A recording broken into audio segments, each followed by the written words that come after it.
Bismillahirrahmanirrahim. Assalamualaikum warahmatullahi wabarakatuh.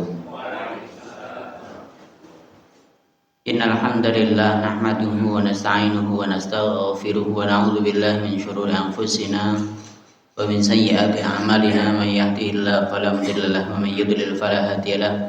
Asyhadu an la ilaha illallah wa asyhadu anna Muhammadan abduhu wa rasuluhu la nabiyya wa la rasula ba'dahu.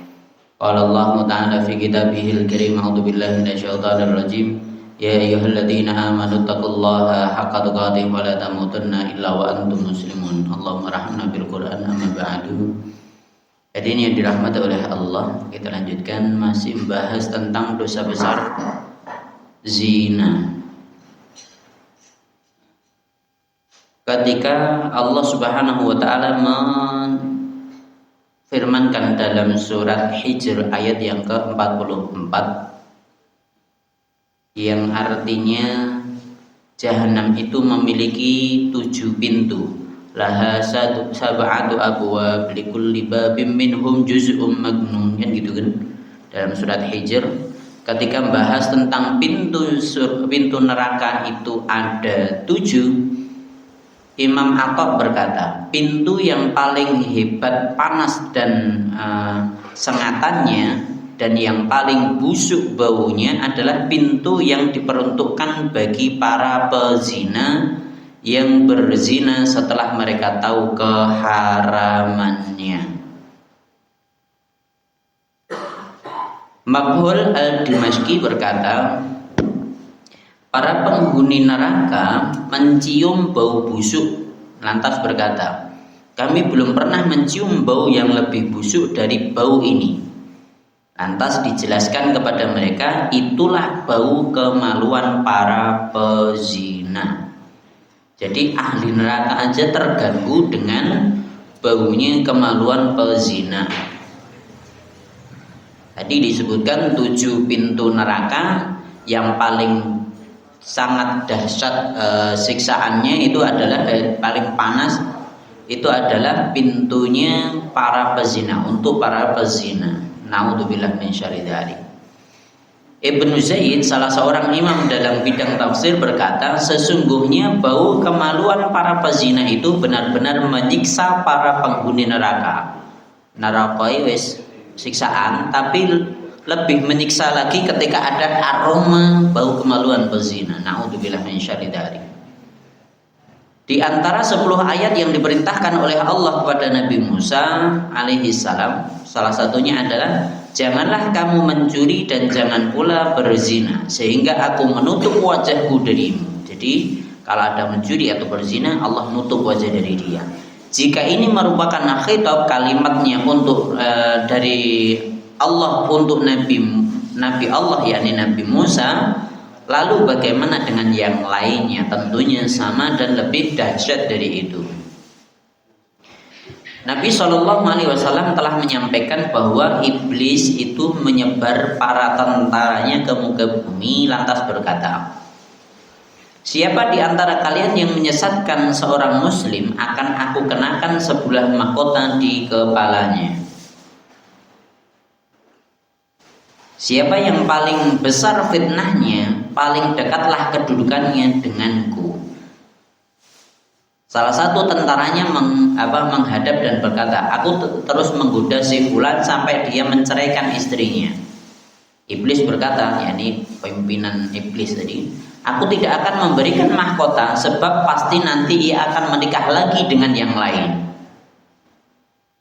Tentara yang lain menghadap dan berkata, aku akan terus menggoda si fulan sampai aku berhasil menanamkan permusuhan antara dia dan saudaranya. Iblis menjawab, aku tidak akan memberikan mahkota sebab suatu saat ia pasti akan berdamai lagi.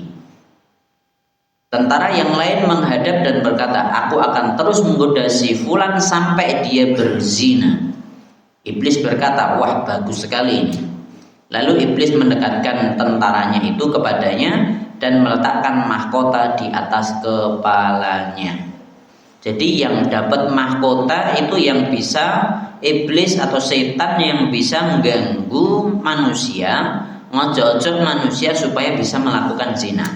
Kalau udah seperti itu dia nggak mau tobat, Kenapa kok gitu? Ya, karena misalnya dengan istrinya sudah, dengan yang lain dia berzina sudah, pasti dia pengen lain, pengen nyicipin yang lain. Kalau udah seperti itu pasti tambah jelek, tambah jelek, tambah jelek. Makanya setan yang bisa mengajak manusia untuk melakukan zina itu justru yang mendapatkan mahkota dari pimpinan rajanya, iblisnya. Naudzubillah min syarri dzalik. Sebenarnya hadis ini itu amat sangat panjang. Intinya setan itu memiliki kerajaan di dalam air, mbuh ning jero banyu apa ning dhuwur banyu. Ada yang bilang di segitiga Bermuda, ada yang bilang seperti itu. Intinya di sana kerajaan itu akan ada laporan terus. Sama seperti misalnya manusia punya raja, itu bawahannya lapor, semuanya lapor pada pimpinannya.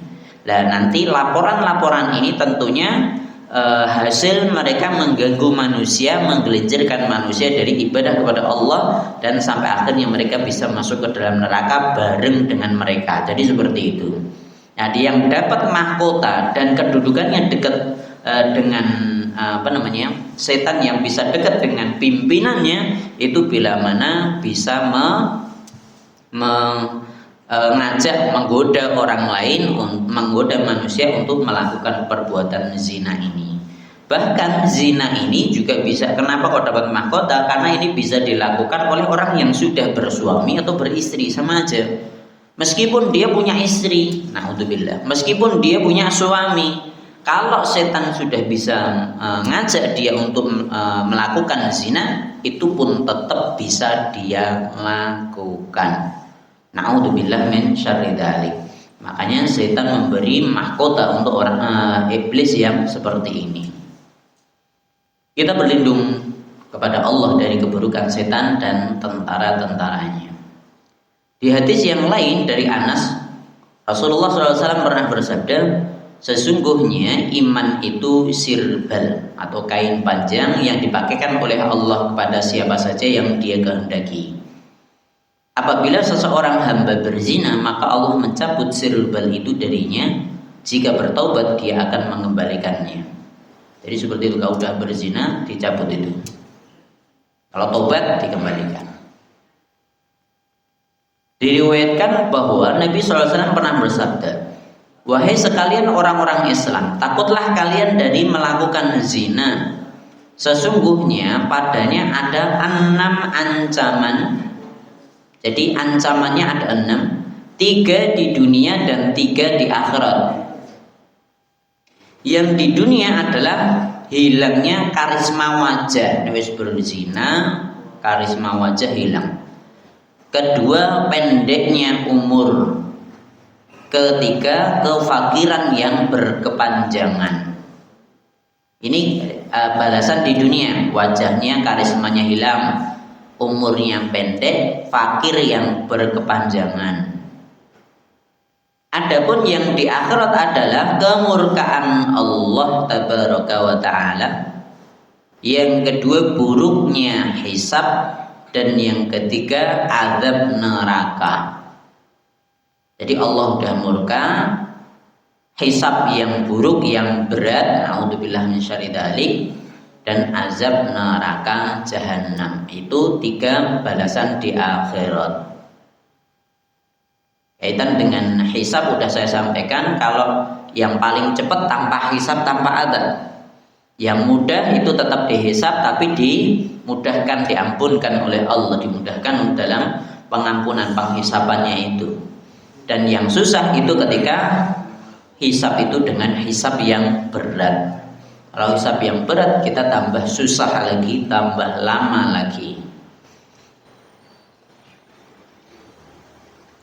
Beliau juga pernah bersabda, barang siapa mati dalam keadaan tidak berhenti minum arak, niscaya Allah Ta'ala akan memberinya minum air sungai Hutah, yaitu sungai di neraka yang bersumber dari kemaluan para pelacur. Naudzubillah min syarri dzalik. Jadi orang peminum khamr kok nggak tobat, nanti dia diadab minumnya diberi minum dengan air ini. Nah, terus seperti apa itu? Nanti kalau kaitan dengan minum khamar itu ada hadis yang menunjukkan bahwa orang yang minum khamar dan tidak taubat dari minuman khamar, maka dia itu mendapatkan perasannya manusia yang diadab neraka dari keringatnya, dari nanahnya, dari darahnya yang sudah yang dia diperas dari ahli neraka itu. Nah, salah satunya juga dari kemaluannya para pezina ini, semua diminumkan untuk orang yang minum khamar dan tidak mau taubat sampai dia meninggal dunia. Begitulah di neraka kelak akan mengalir dari kemaluan mereka nanah dan darah busuk, lalu itu semua akan diminumkan kepada orang yang mati dalam keadaan musir terus menerus dan tidak berhenti dari minum arak. Na'udzubillah min syarri dzalik. Rasulullah SAW bersabda, tidak ada dosa setelah syirik yang lebih besar di sisi Allah daripada setetes air. Setetes air di sini mani yang dituangkan oleh laki-laki ke kemaluan yang tidak dihalalkan baginya, maksudnya berzina. Rasulullah SAW juga pernah bersabda, di jahanam ada sebuah lembah yang dipenuhi oleh ular berbisa, ukurannya sebesar leher onta. Ular-ular ini akan memantau orang yang meninggalkan sholat dan biasanya akan menggerogoti tubuhnya selama 70 tahun. Lalu terkelupaslah daging-dagingnya. Di sana juga ada lembah yang namanya Jubul Huzn. Ia dipenuhi ular dan kalajengking. Ukuran kalajengkingnya sebesar bighal, peranaan kuda dan keledai. Dia memiliki 70 sengat. Masing-masingnya memiliki kantung bisa. Ia akan menyengat pezina dan memasukkan isi kantung bisanya ke dalam tubuh pezina itu. Ia akan merasakan pedih sakitnya selama 1000 tahun. Lalu terkelupaslah daging-dagingnya dan akan mengalir dari kemaluannya nanah dan darah busuk. Na'udzubillah. Balasan untuk orang yang meninggalkan salat dan pezina. Justru zina lebih dahsyat daripada meninggalkan salat. Tapi ya selain itu, kalau meninggalkan salat itu pembeda antara muslim dan kafir kan salat. Kita juga harus hati-hati dengan ini.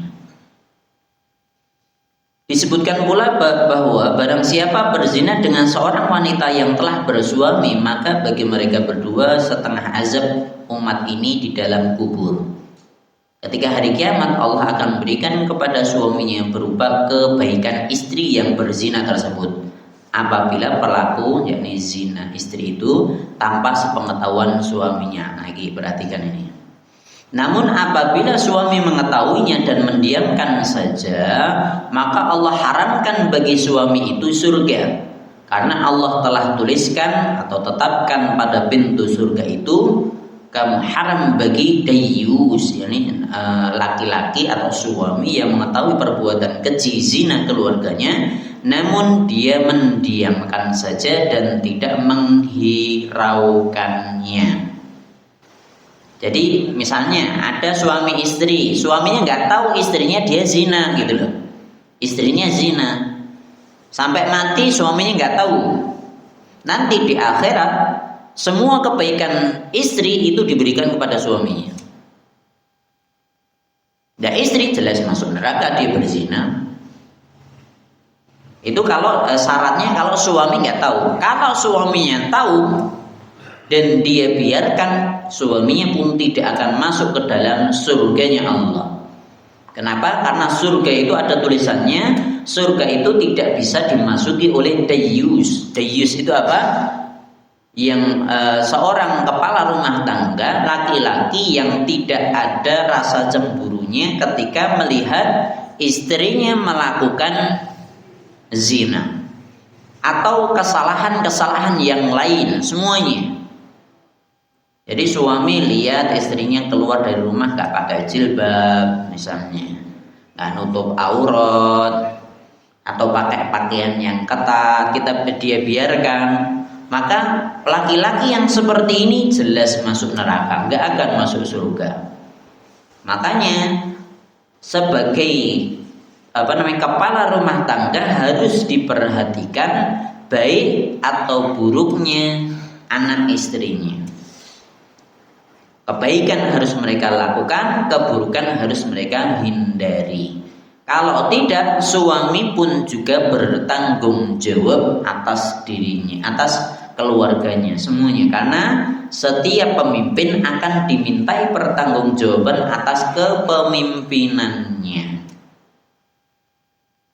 Bisa dipahami sampai sini ya? Harus hati-hati. Naudzubillah, makanya nanti kalau kita dengar cerita orang-orang di luar Islam, contohnya orang yang non Katolik biasanya, mereka kalau tahu istrinya selingkuh itu kan dibiarkan. Kenapa? Karena minta cerai kan nggak boleh juga. Katanya udah disatukan sama Tuhan, maka yang boleh memisahkan juga Tuhan katanya gitu. Yang menceraikan itu juga Tuhan katanya gitu loh katanya. Iya tahu, bener apa enggak? Katanya gitu. Memang begitu ya. Kalau istrinya udah zina, ya udah, aku ya iso zina. Ngono manan wis remono. Dan nggak boleh cerai. Meskipun suaminya mukulin terus, nggak ngasih apa-apa, udah biar seperti itu. Naudzubillah min syarri dzalik. Justru dengan ini kita tahu bahwa Islam itu ya tetap menyatakan yang benar itu benar, yang salah tetap salah. Meskipun benar cerai itu sesuatu yang dibenci oleh Allah, tapi diperbolehkan. Memang dibenci oleh Allah, untuk cerai itu memang tidak disukai oleh Allah Subhanahu wa taala. Kalau ada suami istri kok sampai bercerai, aras itu berguncang. Benar seperti itu. Tapi cerai itu tetap diperbolehkan dalam Islam meskipun itu dibenci oleh Allah. Maksudnya apa? Kalau bisa jangan cerai. Kalaupun harus terjadi perceraian, itu harus dengan cara yang baik, bukan cara ngenuki mau. Gitu loh. Kita ora cerai tapi kono yo zina. Mang kowe tok sing iso zina, aku yo iso ngono jarene. Mang kowe tok sing cek payu, aku yo cek payu ngono jarene. Naudzubillah min syarri dzalik. Paham ya sampai sini ya? Kita lanjutkan. Masih sedikit. Disebutkan pula bahwa barang siapa meletakkan tangannya pada seorang wanita dengan disertai syahwat, pada hari kiamat nanti akan datang dengan tangan terbelenggu di leher. Jika ia menciumnya, kedua mulutnya akan digadaikan di neraka. Dan jika berzina dengannya, pahanya akan berbicara dan bersaksi pada hari kiamat nanti. Ia akan berkata, aku telah berbuat sesuatu yang haram. Maka Allah memandangnya dengan pandangan murka. Pandangan Allah ini mengenai wajah orang itu, dan ia pun mengingkarinya. Ia malah bertanya, apa yang telah aku lakukan? Kurang ajar tenan monggo ini. Tiba-tiba seraya bersaksi, lidahnya berkata, aku telah mengucapkan kata-kata yang haram. Kedua tangannya bersaksi, aku telah memegang sesuatu yang haram. Kedua matanya juga bersaksi, aku telah melihat yang diharamkan. Kedua kakinya juga berkata, aku telah berjalan menuju tempat yang haram. Kemaluannya pun berkata, aku telah melakukannya. Malaikat penjaga berkata, aku telah mendengarnya. Dan yang satu lagi berkata, aku telah melihatnya. Akhirnya Allah berfirman, adapun aku telah mengetahui semuanya dan menutupinya. Selanjutnya Allah berfirman, wahai para malaikatku, bawa orang itu dan timpakan kepadanya azabku. Aku sudah murka, sudah amat murka kepada seseorang yang tidak punya malu kepadaku. Riwayat ini sesuai dengan firman Allah dalam Quran surat An-Nur, yauma tashhadu alaihim alsinatuhum wa aydihim wa arjuluhum bima kanu ya'malun. Pada hari, yakni di hari kiamat kelak, ketika lidah, tangan dan kaki mereka menjadi saksi atas mereka terhadap apa yang dulu telah mereka kerjakan. Dan nanti pun juga di dalam surat yang lain disebutkan tangannya, kulitnya, semuanya akan bersaksi. Sampai mulutnya pun, tapi mulut terkunci. Mulutnya terkunci, tapi yang lain bersaksi. Kalau di hadis ini tadi kan disebutkan mulutnya ketika mengetahui Allah murka sama dia, kan mulutnya tetap ngelak. Emang aku ngapain gitu, kurang ajar tenan mulutnya. Ning neraka di hadapan Allah itu tetap ngelak, naudzubillah. Lantas mulutnya dikunci oleh Allah, dan telinga, mata, tangan, kaki, bahkan kemaluan akan bersaksi, mempersaksikan apa yang telah dia lakukan di dunia ini. Na'udzubillah, tsumma na'udzubillah. Zina yang paling besar dosanya adalah berzina dengan ibu. Na'udzubillah. Bukan kandungnya. Saudara kandung, ibu tiri, dan semua wanita yang termasuk mahram, ada hubungan kerabat. Itu zina yang paling besar dosanya. Zina kepada orang jauh dosa gede. Zina kepada tetangga tambah gede. Lebih gede mana kepada yang ada hubungan kerabat, ibunya, kakaknya, anaknya, bahkan mbahnya. Naudzubillah, kan ada yang gitu. Cucunya kan ada. Beritanya seperti itu, dosanya naudzubillah. Itu lebih besar lagi dosanya. Hakim telah menyatakan kesahihan hadis yang berbunyi, barang siapa yang berzina dengan wanita yang masih mahram, maka bunuhlah dia. Kenapa begitu ya? Jelas. Kalau dengan yang mahram kan nggak ada orang tahu. Karo mbok ya lha wis. Karo mas ya. Naudzubillah. Kalau udah seperti itu bunuh dia. Bahkan sampai ada berita, nah gini, yang penting suka sama suka atau berarti anaknya karo ibuke. Naudzubillah. Ada berita sampai seperti itu. Ditinggal suaminya entah meninggal dunia atau cerai, setelah itu punya anak laki-laki, hubungan seperti itu terus menerus sampai ketahuan juga, dan dia ya udah yang penting suka sama suka. Nah ya naudzubillah, ini kayaknya bukan suka sama suka atau apa, tapi ini zina yang dosanya amat sangat besar. Kenapa kok amat sangat besar? Karena orang tidak akan tidak akan banyak tanya. Kalau ada orang jauh ngeti-ngeti, misalnya ada duda berarti tinggal bojone meninggal dunia misalnya, ngeti-ngeti anak wedok gawa mulih karo lanangan duda yang ini, kan mesti banyak pertanyaan gitu loh. Pasti akan malu, ya siapa kan gitu. Pasti akan ada pertanyaan. Lah itu kalau tetangganya kan juga mungkin bisa jadi biasa aja, tapi lebih-lebih kalau saudaranya. Naudzubillah.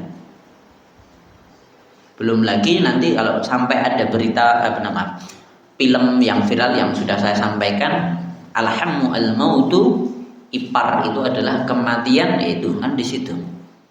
Ipar meskipun tidak secara langsung ada hubungan kerabat, tapi namanya ipar itu pun juga banyak kalangan manusia yang menganggapnya itu wajar, boncengan wajar kan, bojone masih, bojone adine dan lain sebagainya. Itu dianggap wajar padahal itu enggak mahram, itu tetap haram. Itu pun juga masuk di sini, dianggap keluarga tapi dia berzina dengan dia. Berarti itu sama saja dia berzina dengan tetangga. Meskipun dia enggak mahram berarti kan berzina dengan tetangga. Naudzubillah min syarri dzalik. Sahabat Barra meriwayatkan bahwa pamannya, saudara ibu, telah diutus oleh Rasulullah SAW untuk menemui seorang yang telah berzina dengan ibu tirinya. Ia diperintahkan untuk membunuhnya dan menjadikan hartanya sebagai ghanimah. Sampai seperti itu, ini pernah terjadi. Kita mohon kepada Allah yang Maha Pemberi agar mengampuni semua dosa-dosa kita. Sesungguhnya Dia Maha Pemurah lagi Maha Mulia. Sampai di sini ada yang perlu disampaikan, ditanyakan, silakan.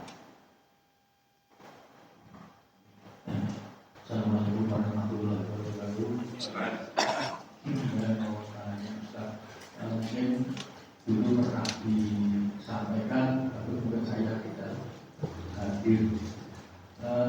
Ada beberapa ini yang mau saya tanyakan mengenai dosa besar apa, dosa besar suami kepada istri, dosa besar suami kepada istri, lalu sebaliknya dosa besar istri kepada suami apa saja.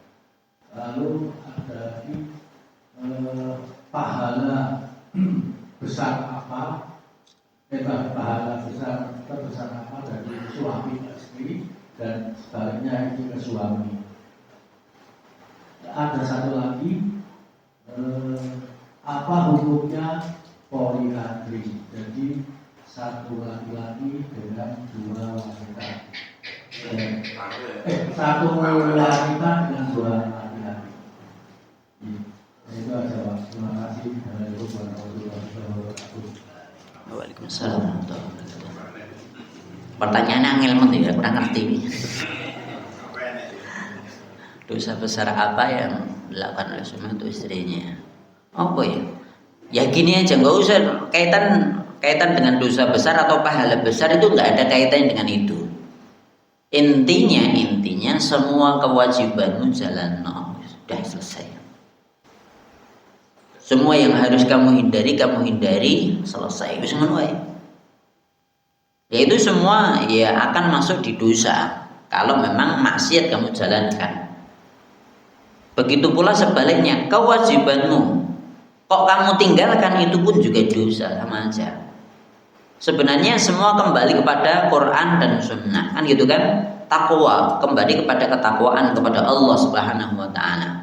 Namanya takwa itu apa toh? Menjalankan perintah Allah, menjauhi larangan Allah. Menjalankan perintah Rasulullah, menjauhi larangan Rasulullah. Intinya ning kono kuwi.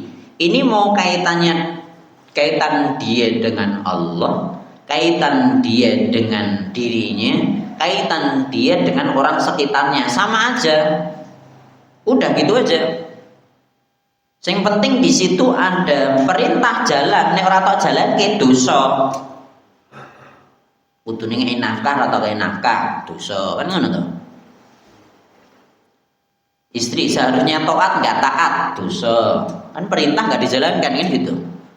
Begitu pula maksiat, sama aja. Yang seharusnya dihindari kok tidak dihindari, kaitan dengan zina. Ya udah, kan jelas dosa. Itu juga dosa.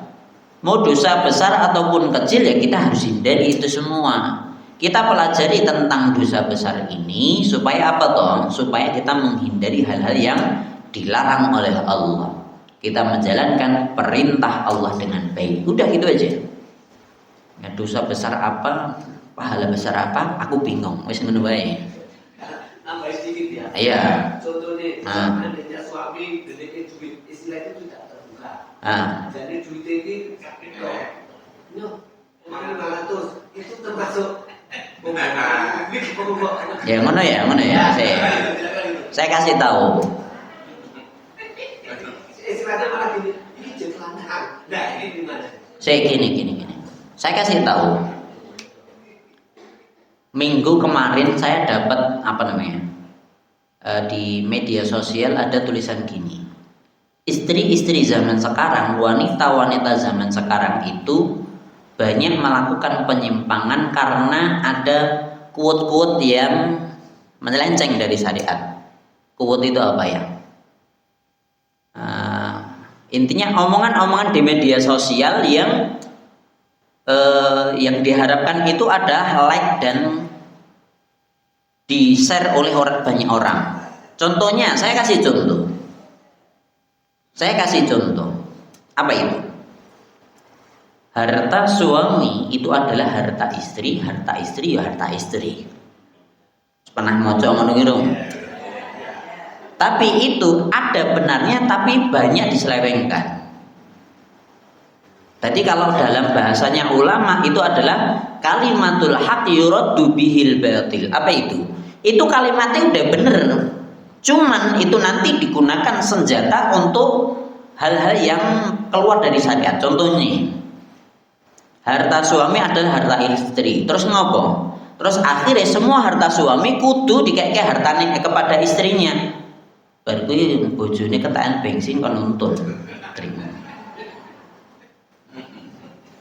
Lah kabeh ke istrine. Paham enggak sini?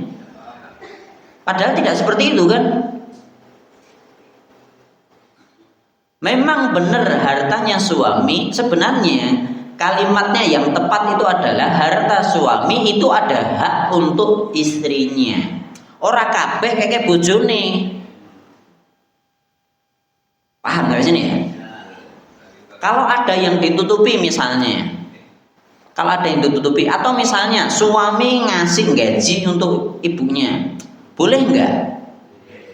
Ora boleh, itu kewajiban ngawur. Harus. Jadi harus, kenapa? Apalagi dia udah nggak punya suami, ibunya udah janda, dia nggak bekerja, anaknya wajib gitu loh. Lah kuwi bojo ora gagas, pokoknya duitmu gorene kabeh, ruwet kuwi bareng. Paham ya kalimat di sini, paham ya? Saya kasih contoh di sini, itu banyak bertebaran. Sing seneng, sing nge-like, sing bagi kalimat seperti itu mesti wedok-wedok sing bahagia, yakin. Paham ya sampai sini? Sehingga terkadang ada hal-hal yang perlu kita kritisi. Itu yang nulis itu adalah Ustadz Kiai besar tuh waktu itu di Facebook waktu itu. Lantas komentarnya banyak banget. Salah satunya ini. Itu memang kalimatnya mungkin sekilas bener, sekilas. Tapi nanti disalahartikan jauh banget, enggak?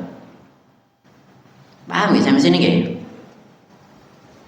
Contoh yang lain, quote yang mungkin dianggap dianggap benar oleh banyak wanita. Apa itu? Pernah dengar nggak gini nih? Kewajiban memberi makan itu adalah kewajiban laki-laki. Benar loh kalimatnya? Sebagai suami istri, benar nggak? Kewajiban memberi makan itu kewajiban laki-laki. Kewajiban memberi pakaian itu kewajiban laki-laki, betul kan? Memberi tempat tinggal, sandang, pangan, papan itu kewajiban laki-laki, benar. Setelah itu ditarik kalimatnya.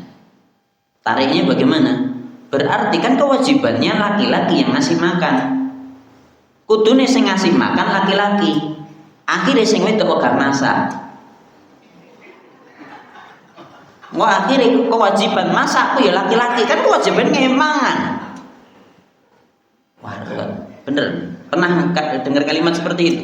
Intinya kalau ngono aku tulisannya lali wisan. Kewajiban ngasih pakaian itu laki-laki, baru kuwi kon nyuci, wegah kewajiban aku kan karek nganggo.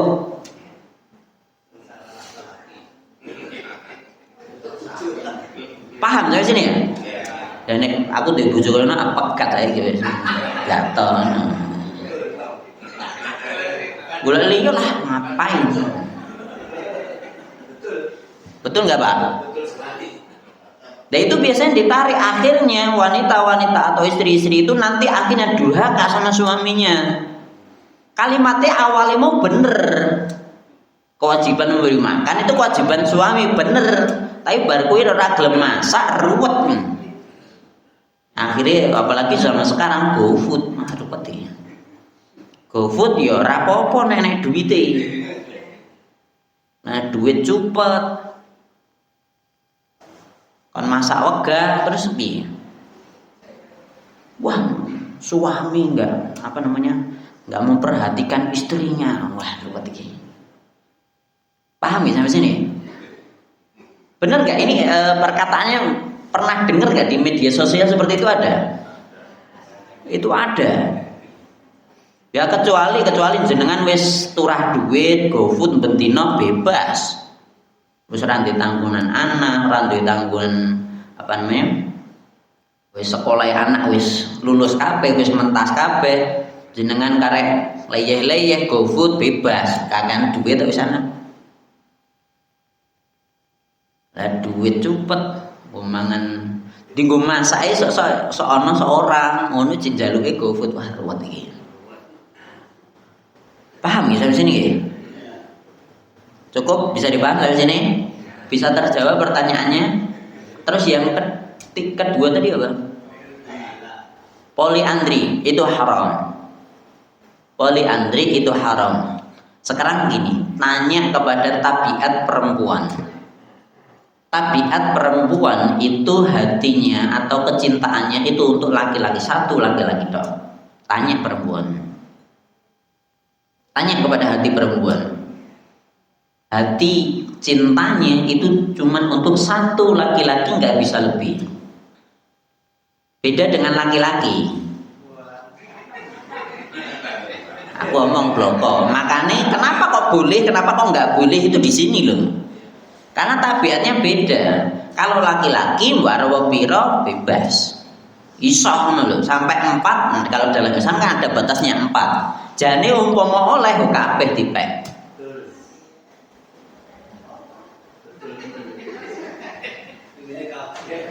Makanya kenapa kok kaitan dengan ini harus saya sampaikan?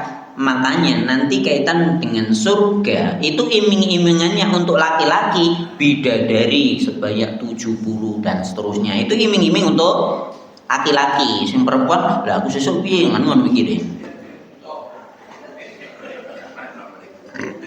Tapi perempuan iming-imingannya apa? Perhiasan. Perhiasannya banyak dan seterusnya. Rumahnya dibikin dari permata dan seterusnya. Itu yang dia kehendaki. Bahkan nanti di akhirat tetap istrinya. Jadi ada suami istri, keduanya masuk surga. Istrinya pun juga menjadi istri si suami ini di surga. Dia lebih tinggi derajatnya dibandingkan bidadari. Apa bojoku elek sesuk? Ganti urus ora, ruwet iki. Wah. Mosok ning aku bosen, Pak.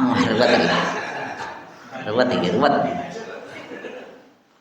Mosok bojoku elek sesuk kon ketemu kuwi neh, Pak. Ah, bosen, Pak. Ya Allah ya Rahman. Dalam hadis disebutkan istrimu nanti itu tetap dia lebih bagus, lebih cantik, lebih menarik dibandingkan bidadari. Paham ya sampai sini ya? Angel ibu, karmu lah. Ya meskipun pertanyaan seperti itu memang ada beritanya, ada satu perempuan nikah dengan 2 laki-laki. Itu pertama jelas keluar dari kodratnya wanita. Jadi kodrat dari wanita itu nggak mungkin dia cinta dengan 2 laki-laki itu omong kosong. Mesti ada yang dicari dari ini dan ada yang dicari dari ini. Neki gantengin, neki duite lah ngono mungkin loh ya, mungkin. Itu dari tabiatnya udah nggak keluar, lihat dari manusia, bukan kaitan dengan syariat loh ya. Itu tetap nggak masuk.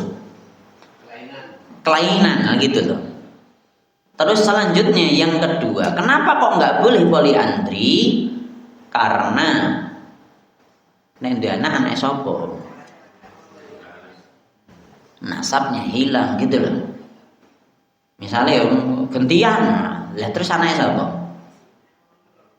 Ruwet, wong telu no, wong loro. Ya nek loro nek oke. Apa meneh bukan bojone wis karena iya hamil. Anake sapa bingung ibuke mau. Ya jelas lah. Paham ya sampai sini nggih? Lihat manusia punya akal gitu loh. Manusia punya akal, kenapa kok sampai seperti itu gitu? Dan biasanya orang yang seperti ini biasanya makannya babi yakin. Kenapa kok babi haram? Karena nek babi kuwi sifatnya seperti itu. Wedokan siji kok enek lanangan loro ya gentian.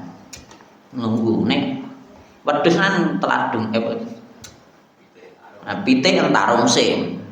Wedhus ya selduk-seldukan se. Nanti akhirnya menang lagi so kan ngono toh. Ya, kalau makanya itu halal. Tapi kalau babi orang gantian wis. Itu sudah dikasih gambaran Ustaz. Iya. Contohnya ini di rumah makan itu.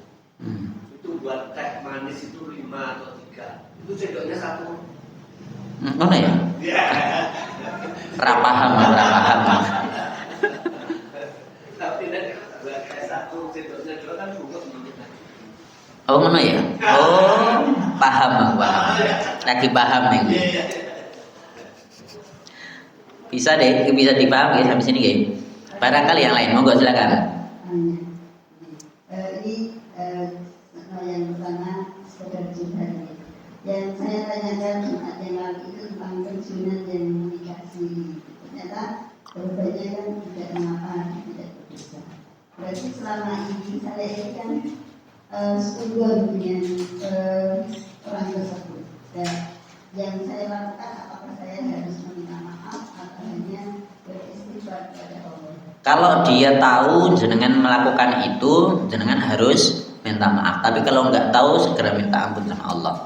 Berarti yang kedua, seiring yang sering kita temui di masyarakat, ini punya anak perempuan, sudah berhubungan dekat dengan seorang laki-laki. Namun orang tua tadi sering memikirkannya itu malah berhubungannya dengan resepsi. Jadi tidak sesegera untuk menikahkan, tapi yang dipikirkan dengan walimah atau resepsi. Dan tidak takut kalau anaknya sudah sering kuncingan dan lain sebagainya, tidak takut untuk berzina. Dan dengan demikian itu mohon kita. Jadi gini loh, yang perlu diperhatikan kaitan dengan pernikahan, kewajiban untuk memberi walimah itu adalah keluarga laki-laki. Ini banyak salah di masyarakat. Biasanya sing walimahan sapa sing ngundang? Keluarga perempuan biasanya. Ngoten nggih? Padahal hadisnya itu perintah untuk suaminya.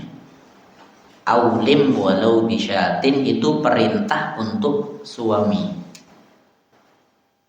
Kalau nikah memang wali nikah yang harus pakai wali perempuan. Tapi kalau kaitan dengan walimah itu kewajiban suami laki-laki. Itu kewajiban suami. Adapun perempuan itu cuman yes akad selesai. Akad itu memang kewajiban keluarga istri karena dia yang digawe sing nikahke. Kan gitu. Kalau laki-laki kan cuman nerima saja, kan izin melamar kan gitu. Terus diizini, terus akhirnya nikah selesai. Kan gitu kan? Jadi kewajiban untuk menikahkan itu kewajiban orang tua atau wali dari perempuan. Wali dari perempuan, pihak perempuan. Adapun kewajiban untuk walimah itu kewajiban laki-laki. Jadi kita harus tahu mana yang wajib, mana yang tidak wajib. Selanjutnya, Nabi sebenarnya ketika memerintahkan untuk walimah, untuk resepsi, itu Nabi cuma sabdanya apa? Aulim walau bisyatin. Kasihlah walimah meskipun cuma dengan 1 kambing. 1 kambing harga berapa sih? Wis belehna wedhus siji masak bar ngono lho. Ora kudu ning gedung, sapa yang wajib ning gedung? Halo. Makan tuh gengsi gitu loh. Justru yang lebih harus kita perhatikan ini sesuk wong arep tinggal ning ndi ngono lho. Ora dipersiapke walimah bar kuwi utang ya. Meridik ya Allah ya Rahman. Itu banyak terjadi. Walimah itu semampumu. Jadi semampumu, bukan jaga gengsi, enggak. Itu kewajiban laki-laki pertama. Kedua, itu semampunya. Nabi bersabda, aulim walau bisyatin, walimahilah meskipun cuma dengan 1 kambing. Jadi yang penting walimah itu untuk apa toh? Yang harus kita ketahui dari walimah itu sing penting ngerti anakku wis nikah ngono wae, ora kudu kabeh sak donya tok undang.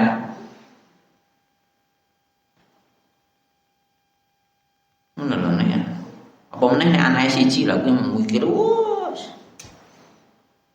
udah enak nek anake ora oleh saka siji. Lali ya sorry, kok aku ora tau undang lali sorry ngono wae ya. Sesuk anakmu. Penak to. Anake siji wah lali ruwet ya. Nah, ini hal-hal yang seperti ini yang sebenarnya justru memberatkan. Padahal dalam Islam walimah itu enggak wajib. Yang wajib akadnya gitu loh. Kalau sudah akad nikah siri selesai, itu enggak wajib kok. Paham gitu di sini? Jadi walimah itu cuman sekedar untuk woro-woro aku wis nikah ngono tok. Anakku wis nikah ngono tok.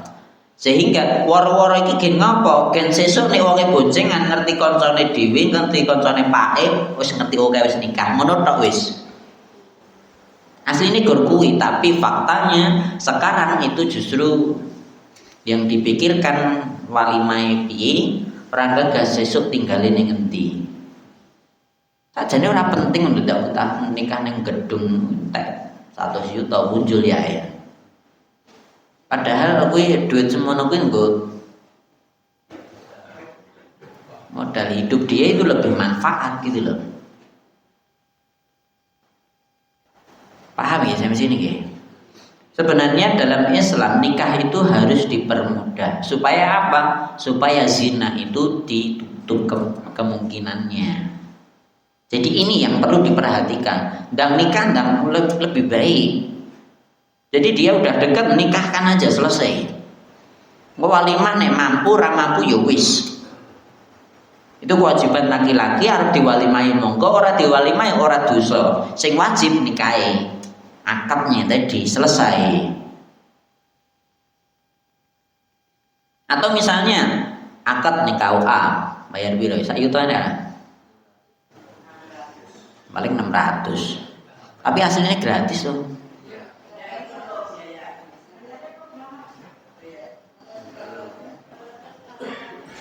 Rp600 itu nek diundang-undang loh, nek ngundang, nek jenengan teko gratis gitu ya.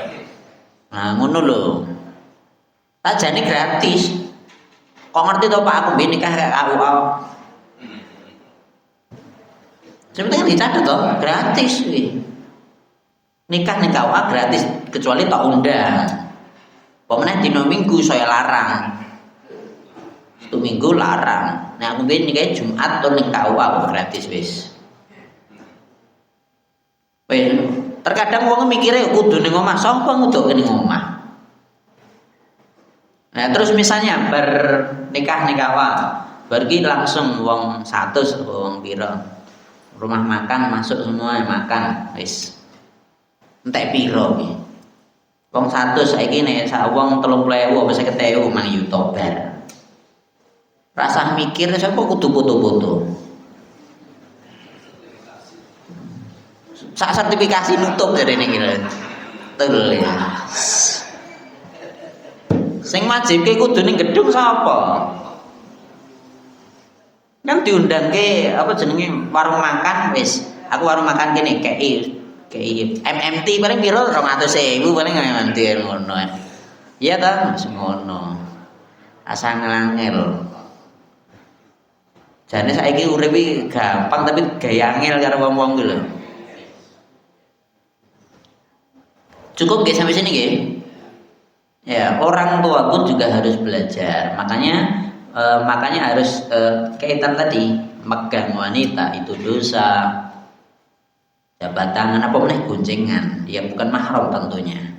Nabi SAW itu dalam hadis riwayat Aisyah itu enggak pernah menjabat tangan wanita yang bukan mahramnya. meskipun kaitan dengan baiat. Kalau baiat itu Nabi kepada para sahabat yang laki-laki itu di jabat tangan, baiat lah gitu. Sumpah setia kepada pemimpin, iya ada jabat tangannya. Tapi kalau baiat kepada perempuan itu Nabi nggak pernah jabat tangan. Ini yang harus diperhatikan, orang tua harus tahu itu. Lah saiki wedokan ngendi wae iki. Lanangan ngendi wae wis. Wah ora ngono ya, cipika-cipiki. Wah. Padahal nanti cari hadisnya. Lebih baik jenengan megang bara api dibandingkan megang wanita yang bukan mahramnya atau laki-laki yang bukan mahramnya. Itu hadisnya ada, silahkan cari hadisnya. Lebih baik kepala ini dituncep dengan paku yang besar dibandingkan kamu harus jabat tangan dengan wanita yang bukan mahrammu. Iki sing ora ngerti gur jabat tangan ora oleh apa meneh. Ngadah kowe. Apa meneh apalagi anak-anak zaman sekarang bangga nek iso ngono kuwi, naudzubillah. Silakan. Monggo. Mas CR mantu. Apa nikah nih? Assalamualaikum warahmatullahi wabarakatuh. Waalaikumsalam. Penjelasan sejak yang lalu sampai sekarang kok nampaknya saya khususnya mungkin kayak sini pesimis, tidak lepas dari neraka. Nah, kemudian pertanyaannya, kalau orang itu Islam masuk neraka, itu nanti apa? Atau itu seperti digodok dulu dibersihkan, tapi nanti tidak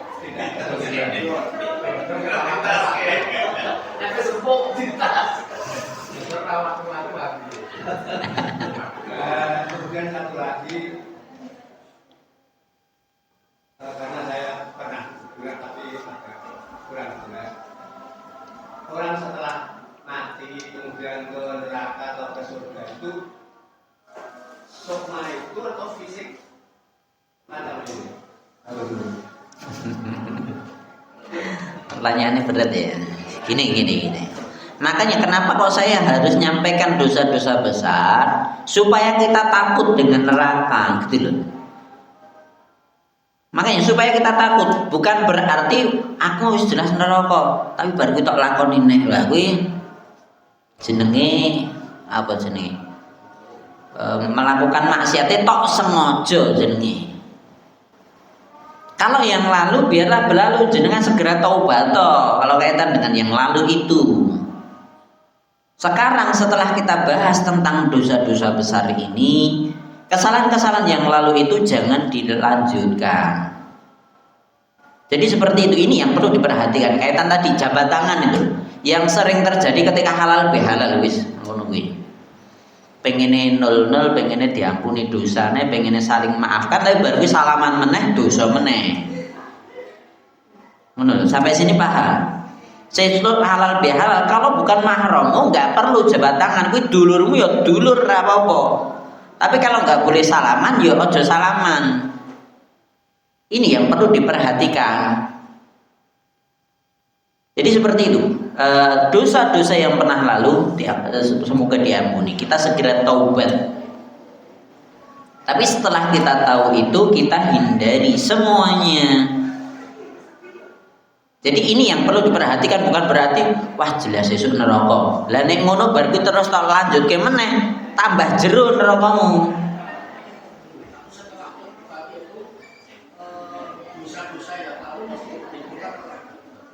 Ya semoga dimaafkan oleh Allah kan gitu. Nah itu hak prerogatif Allah. Tergantung taubatmu taubatan nasuha ora ngono lho. Nah ini tobat lombok, kapok lombok, lah misalnya seperti itu ya berarti nggak diampuni kan gitu.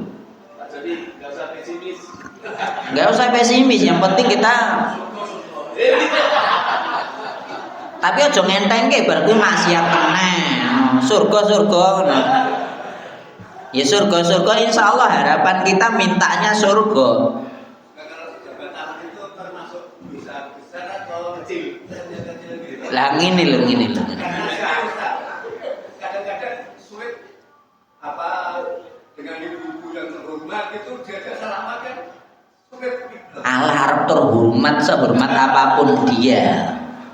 Buat apa? Nek jabat tangan emang gajimu tambah mudah kan kowe? Sulit apa kok apa jenenge? Kok iman rata salimi ya ngono ayo piye.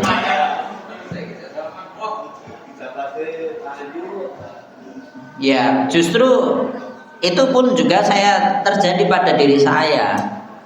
Pejabat-pejabat wedok kabeh, dia petinggi saya. Ya udah saya sebagai seorang muslim ini keyakinan saya nggak salaman sama dia. Dan mereka pasti akan tahu kok kaitan dengan ini kok.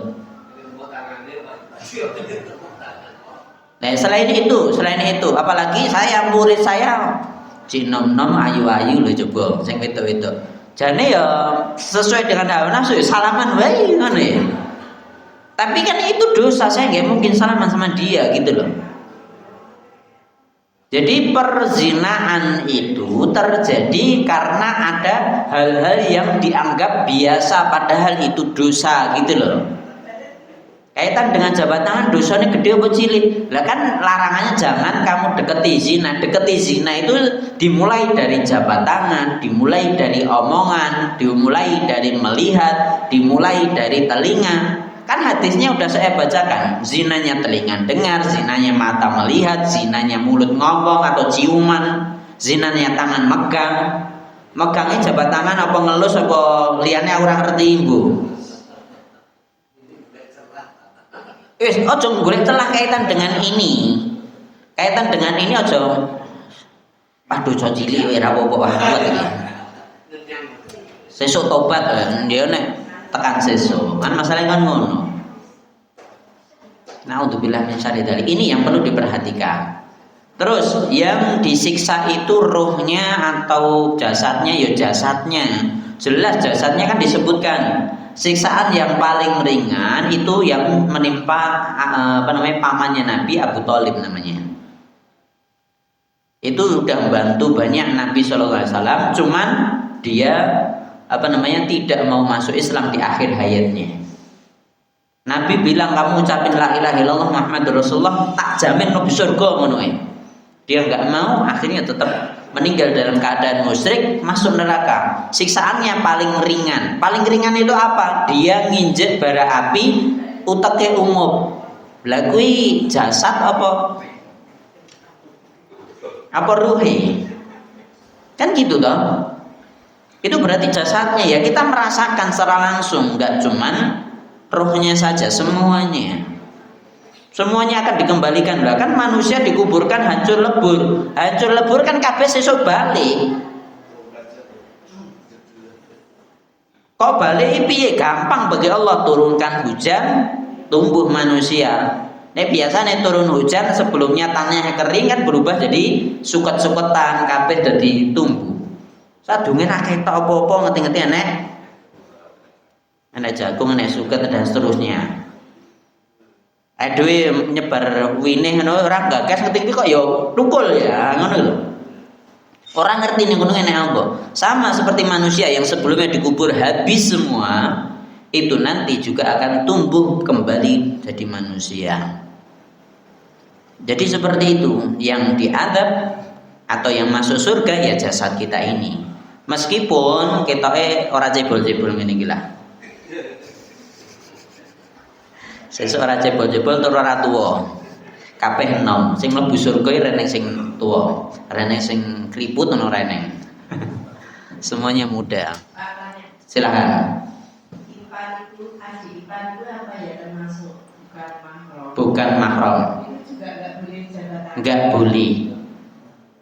Kecuali adik iparku lanang lah tak jabat tangan. Adik iparku loh. Kalau lebaran itu kan kumpul. Ipar-ipar nyelonong tangannya tidak sedikit sampai Ya gini aja, ngapain?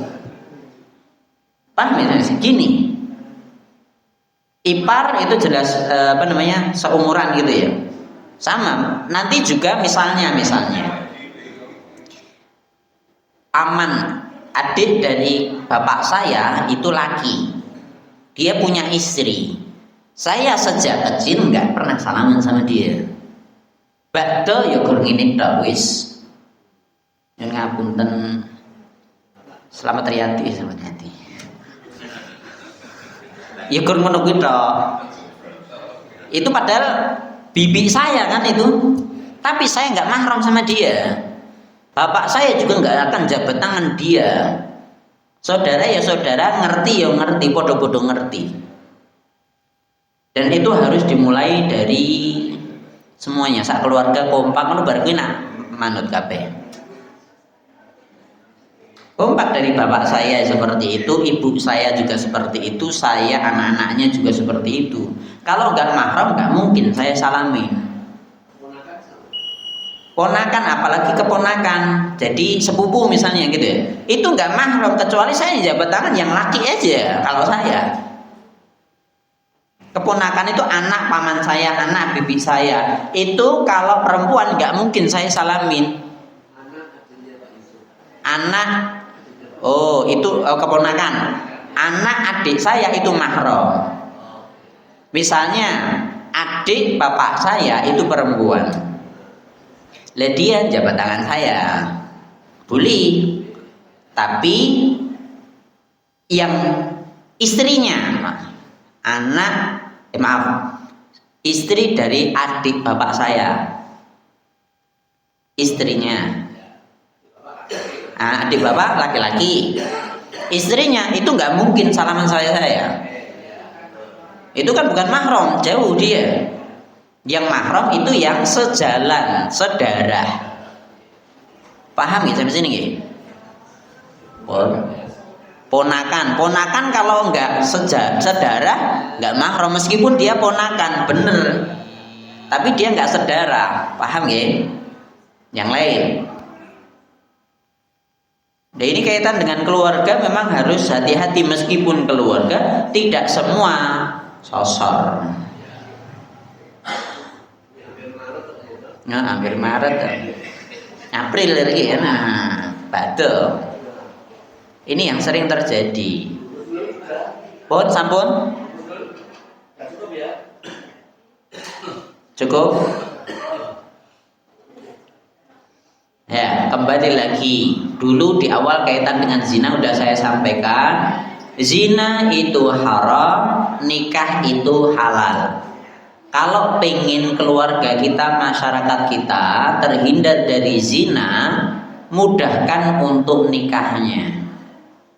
Mudahkan dalam urusan nikahnya, jangan dipersulit. Jangan dipersulit. Siapa lo kan ngono sosok. Oh, akhirnya apa yang terjadi, ora diridhoi karo wong tuane ya dihamili sik nak diridhoi. Kan ngono, terjadi seperti itu kan? Itu kenapa kok nggak diridhoi? Karena ya itu tadi dipersusah tadi. Nah, kecuali nggak boleh itu karena ada hal yang mungkin dia kerjanya haram, nggak boleh ya gitu, silahkan, nggak boleh. Nah, cuman kalau mungkin biasanya beda kasta gitu jadinya. Dibahas tentang harta, nesu dan seterusnya. Biasanya nyanyiannya kayak beda kasta, no. Itu biasanya seperti itu. Cukup sampai sini. Nah, ya harapannya dengan ini mudahkan nikah, jauhi zina. Kalau ada nanti menjurus pada perzinahan, itu harus kita kritisi. Maksudnya apa? Misalnya ada boncengan atau itu siapa mau tanya. Itu nanti kaitan dengan ini itu juga akan ada. Nabi itu tanya, itu siapa mau tanya. Itu tanya nanti. Enggak cuman sekedar Neru ngerti kan takon. Nabi tanya, itu siapamu gitu. Nah, supaya apa? Supaya jelas ini mahram enggak. Nanti kalau ada unsur haram disingkirkan, dihindari kan gitu.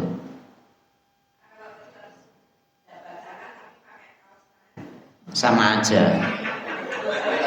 Mencari celah tetap. Tetap saya pasangannya masih berdiri.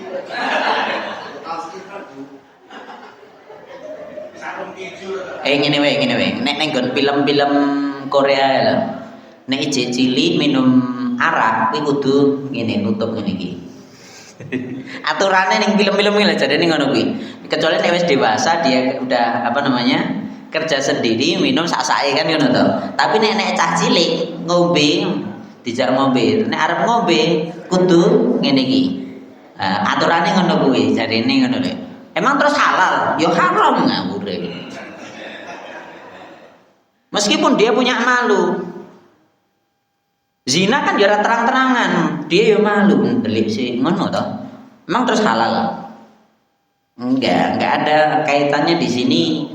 Engko malu apa enggak ada. Di sini enggak ada toleransi, ora iso dinyang. Kalau kaitan dengan halal dan haram itu enggak bisa dinyang. Enggak bisa dinyang. Kecuali satu. Jabat tangan dengan wanita yang sudah menopause. Ojo kabeh.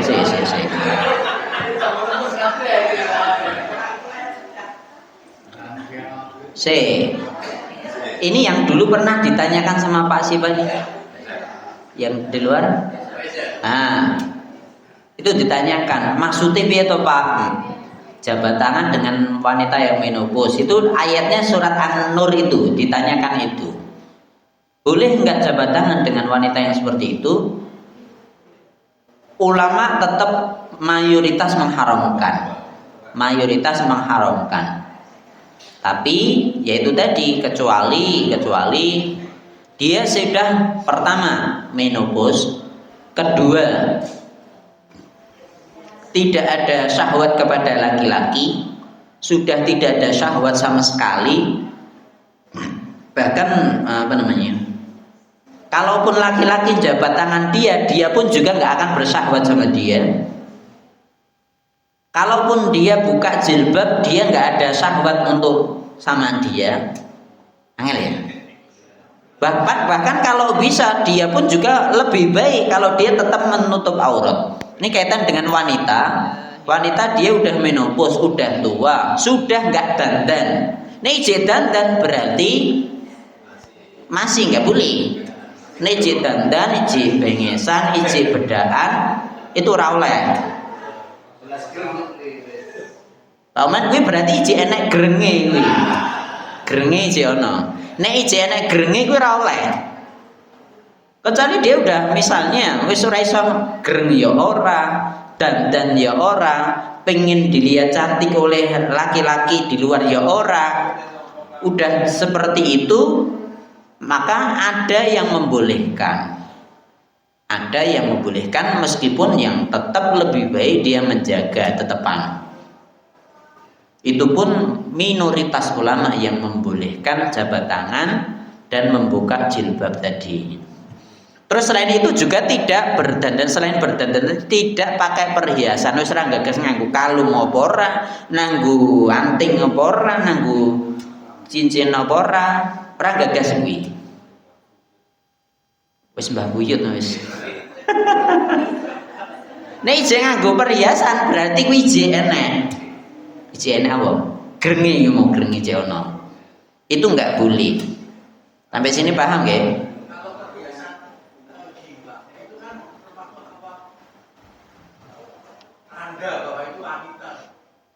Ya kan nggak harus seperti itu juga toh.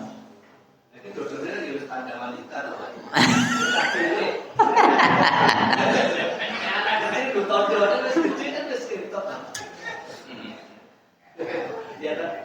Paham ya jadi ya? Dia udah nggak pakai perhiasan, udah nggak dandan, udah nggak ada syahwat. Bahkan orang laki-laki dengan dia nggak mungkin syahwat. Itu kalau seperti itu ada yang bolehkan tidak pakai jilbab, ada yang bolehkan berjabat tangan dengan dia. Namun itu pun juga tetap lebih baik dia tetap pakai jilbab, lebih baik dia tetap tidak jabat tangan dengan yang bukan mahramnya. Paham ya sampai sini nggih? Saya kira cukup sekian. Kurang lebihnya saya mohon maaf. Wa aqulu qauli hadza wa astaghfirullah li wa lakum. Alhamdulillahirabbil alamin. Assalamualaikum warahmatullahi wabarakatuh.